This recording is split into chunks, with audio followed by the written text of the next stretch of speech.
Welcome back, students, to part 22 of our 150-part IPDRG Masterclass. Seriously, I'm so excited to have you here today. Before we jump right in, if you are enjoying this lesson, please like, share, and subscribe to this channel, and share it with friends for this free course on Decode Healthcare with Harshal. All right, today we are unlocking the secrets of Root Operations Group 3. Get those notebooks ready because this is where ICD-10 PCS coding gets incredibly fascinating. So, are you ready to master Group 3? In Part 21, we tackled Group 2, which included drainage, extirpation, and fragmentation. Those were all about taking out solids, fluids, or gases from a body part. But today, we're shifting gears entirely. We are focusing exclusively on root operations that involve cutting or separation only. That means no devices, no taking parts out of the body, just highly specific surgical separations. Here's our agenda for today's explainer. 1. Introduction and quick recap. 2. Division, cutting to separate. 3. Release, freeing a body part. 4.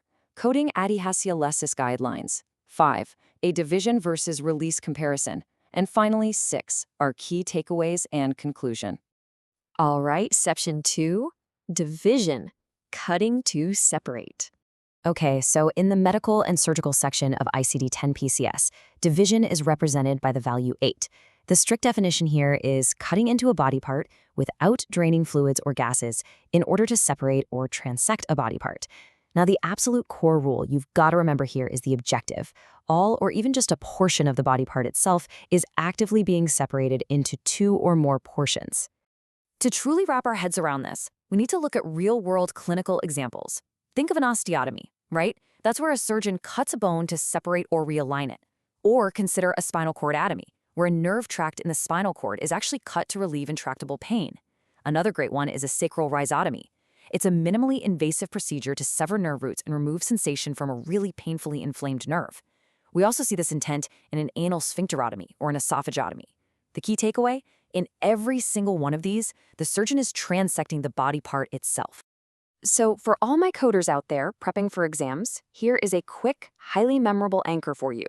If the procedural objective documented in the operative report is to definitively transect or separate the body part, your third character is always an 8. Lock that right into your memory bank. Moving on to Section 3, Release, freeing a body part. Now, release uses the character value n. The formal definition of release is freeing a body part from an abnormal physical constraint by cutting or by the use of force. So, here's the crucial point. While some of the restraining tissue, the tissue that's actually causing the constraint, may be cut or taken out, absolutely none of the actual body part being freed is removed. You are essentially performing a rescue mission, not an attack on the organ itself. Listen, if you take away just one single thing from today's explainer, let it be this. This is the golden release rule, and it comes straight from PCS guidelines B3.13 and B3.14. You must always code to the body part being freed, not the tissue that was cut, to achieve that release. I can't stress this enough. It's a classic trap that leads to critical DRG assignment errors. Let's put this into context, because carpal tunnel syndrome brilliantly illustrates the golden release rule. In a classic carpal tunnel release procedure, think about the anatomy. The surgeon makes an incision and cuts the transverse carpal ligament. Why? Well, because that ligament is compressing and crushing the median nerve, which is what's causing all that pain and numbness. So because the median nerve is the structure being rescued from that pressure, it completely dictates the body part value. You code the release of the median nerve, not the release or division of the carpal ligament. The ligament was just the obstacle, right? The nerve was the actual target of the rescue. Okay, Section 4. Coding adhesiolisis guidelines. Let's see how this builds into real-world operative reports by looking at a very specific and honestly highly common type of release. I'm talking about adhesiolisis. Adhesiolisis is the surgical removal or cutting of scar tissue or fibrous bands that are constraining internal organs. Picture a surgeon doing a laparotomy and finding the right ureter or the fallopian tubes completely bound up and trapped by severe pelvic adhesions. They have to carefully cut away those adhesions to free the organs. But here is where coders get stuck all the time. When can we actually code adhesiolysis separately? Well, I want you to walk through this mental checklist every single time you see lysis of adhesions in an operative report. Step 1. Did the physician explicitly document that the lysis was extensive or significant? Step 2. Did the surgeon document that it took significant extra time, say greater than 30 extra minutes, just to free up those organs? And that brings us to step 3, which is really a warning. Minor or incidental freeing of tissue that is simply required to reach the primary operative site is considered integral to the main procedure. You do not code it separately. Guys, please do not fall into the trap of overcoding incidental tissue freeing. If it doesn't meet the clinical criteria of being extensive or time-consuming, leave it off your claim. Moving right along to Section 5, Division versus Release Comparison. Now it's time for a direct masterclass showdown.